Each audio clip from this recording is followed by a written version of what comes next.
इधर चौपचाची प्रखंड के पावापुर पंचायत में झारखंड नवनिर्माण संकल्प सभा का आयोजन आजसू पार्टी के बैनर तले किया गया।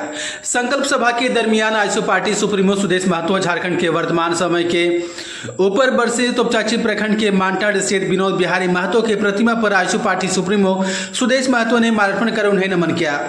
वहीं संकल्प सभा के दौरान सुदेश महतो ने कहा कि झारखंड सरकार की मनोभाव को जनता अच्छी तरीके से समझ चुकी है, जिसका जवाब आगामी विधानसभा चुनाव में जनता देने वाली है। उन्होंने कहा कि झारखंड सरकार के द्वारा मैया समान योजना लगाई गई, योजना लाना कोई गलत बात नहीं है, लेकिन जिस समय में योजना को लाया गया वह समय गलत है।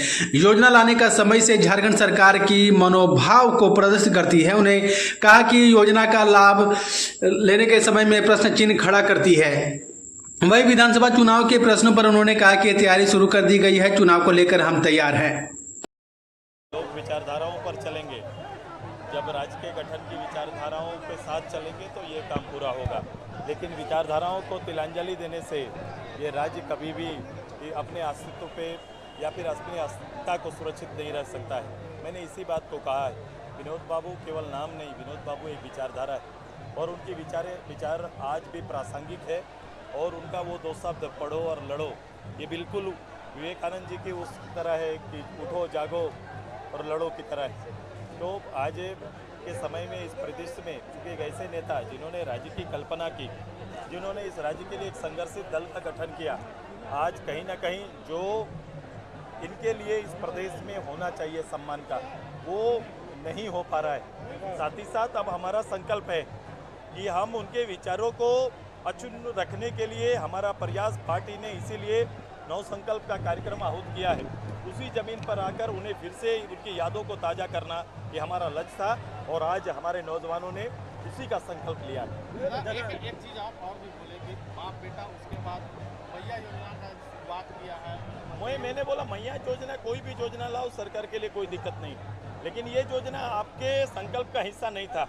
अचानक से ये योजना आती है और ये योजना को लाने का जो समय है वो कहीं ना कहीं आप पे प्रश्न खड़ा करता है। भारत निर्वाचन आयोग की टीम आ गई है। भारत निर्वाचन आयोग की टीम कितने सीटों पर चुनाव लड़ेंगे? कितनी धड़कनें आप लोगों की तेज हुई हैं? हम लोग ने तो काम पहले ही प्रारंभ कर दिया। आप जानते हैं कई अवसर पर आप हमसे जुड़े हैं। ये चुनाव निर्धारित समय से थोड़ा पहले होगा, ये सर्वविदित था, ये जानकारी पहले से ही थी। चूँकि अभी एक निर्णय भी आ गया कि एक वन नेशन का वन इलेक्शन का अभी निर्णय आ गया, तो अब इसको समेटने की तैयारी चल रही है।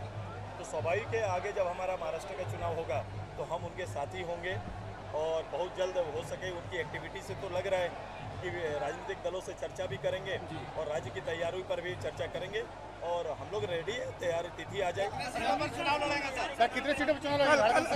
कल अमित शाह से मुलाकात हुई आप लोगों की? कल हम लोग ने कल हमारे हमारे केंद्रीय गृह मंत्री और हमारे प्रभारी मुख्यमंत्री असम जी के साथ संयुक्त रूप से इस प्रदेश के आने वाले समय और राजनीतिक एजेंडों पर काफ़ी चर्चा हुई है। मैंने प्रदेश के कुल एजेंडे जिसके बारे में चर्चा भी कर रहा हूँ, मैंने उनके सामने रखा है और मैं उनका हल भी चाहता हूँ कि आने वाले समय इन विषयों का हल दूरगामी परिणाम देने वाला होगा।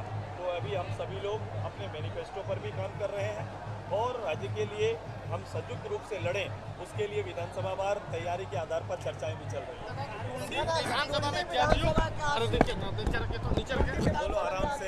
विधानसभा में जदयू भी अब अपनी दावेदारी कर रहे हैं। एक बड़ी सभा कल ही की थी, उनके मंत्री आए थे और औपचारिक अनौपचारिक रूप से प्रत्याशी भी घोषणा कर दी। नहीं, कोई बात नहीं। सहयोगी हैं, वो राष्ट्रीय सहयोगी दल है। यहाँ तक कि आज हमारे रामविलास पासवान जी के पुत्र जो मंत्री केंद्रीय मंत्री हैं अपने चिराग पासवान जी भी आज आए हैं। हम पार्टी के नेता भी हैं, वो भी इस प्रदेश में अपनी राजनीतिक तैयारी में है, तो इसमें किसी को दिक्कत नहीं है। हम सब मिलकर राज्य की जरूरत पर हम लोग निर्णय लेंगे। मतलब जदयू और टुंडी अगर आंसू